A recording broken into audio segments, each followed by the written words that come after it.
ప్రైజ్లాడండి. బాగున్నారా? ఈరోజు దేవుని మాట మరొకసారి జ్ఞాపకం చేసుకుందామా?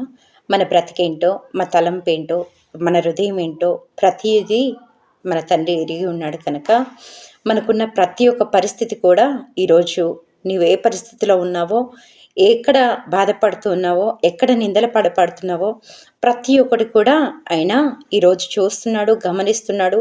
నీ బ్రతుకు ఏంటో ఆయన వెరిగి ఉన్నాడు కనుక ఆయనకి మనము చెప్పుకుంటే సమస్తము ఆయన ఎరిగి ఉన్నాడు, తీర్చగలిగిన తండ్రి కనుక ఆయనని మన దగ్గరికి వెళ్ళి మనము ఆయన పాదాలు పట్టుకొని వేడుకుంటే గొప్ప కార్యాలు మన పట్ల జరిగిస్తూ ఉంటాడు. సమరయ స్త్రీ ఒంటరిగా వెళ్ళి నీళ్ళ కోసము ఒంటరిగా వెళ్ళినప్పుడు అక్కడ యేసయ్య కూర్చొని ఉన్నాడు. సమరయ స్త్రీ కోసమే కూర్చొని ఉన్నాడు. తన కోసం కూర్చున్నప్పుడు, అమ్మా నీ భర్తను తీసుకురా, ఈ టైం ఎందుకు వచ్చావు అన్నప్పుడు, అమ్మా అయ్యా నాకు భర్త లేడయ్యా, అయ్యా నాకు భర్త లేడయ్యా అని చెప్పినప్పుడు, అమ్మా నీకు 5 భర్తలు ఉన్నాడమ్మా, 5 భర్తలు, ఇప్పుడు నీ ఇంట్లో ఉన్నవాడు కూడా నీ భర్త కాదమ్మా అని యేసయ్య తన బ్రతికేంటో ప్రతీది కూడా తనకి అర్థమయ్యే రీతిగా చెప్పినప్పుడు, అయ్యా ఇంత దూరం నేను రాకుండా, ఈ అవమానం నేను పడకుండా, అయ్యా నేను ఉన్న దగ్గరే నేను బ్రతుకులాగా నాకు సహాయం చేయ అని ప్రతి ఒక్కటి ఆమె చెప్పుకున్నప్పుడు దేవుడు ఆమెతో మాట్లాడుతూ ఉన్నాడు.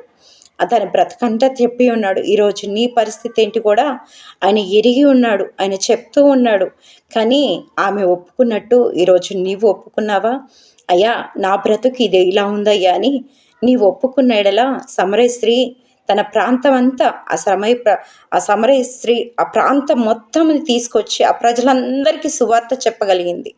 అయ్యా నా బ్రతుకు ఇలా ఇప్పి ఉన్నాడు, నా గుట్టంతా చెప్పి ఉన్నాడు, నా భవిష్యత్తు ఏంటో ఆయన చెప్పి ఉన్నాడు, నా సాక్ష్యం నా బ్రతుకులో ఏమై ఉన్నానో అవన్నీ చెప్పి ఉన్నాడు.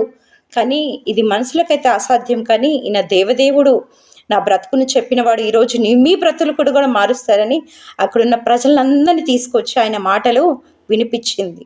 ఈరోజు నీవు ఎలాంటి స్థితిలో నువ్వు దేవుని పాదాల దగ్గర పట్టుకుని ఉంటావో నీ కుటుంబాన్ని కూడా నువ్వు కాపాడుకుంటావు, నీ రక్త సంబంధాలు కాపాడుకుంటావు.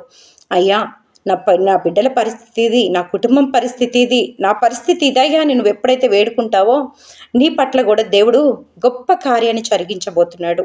సమరయ స్త్రీని ఎంత రీతిగా తన పాపం చేయొచ్చు, కానీ తన హృదయాన్ని మార్చాడు, తన ఆలోచనలు మార్చాడు.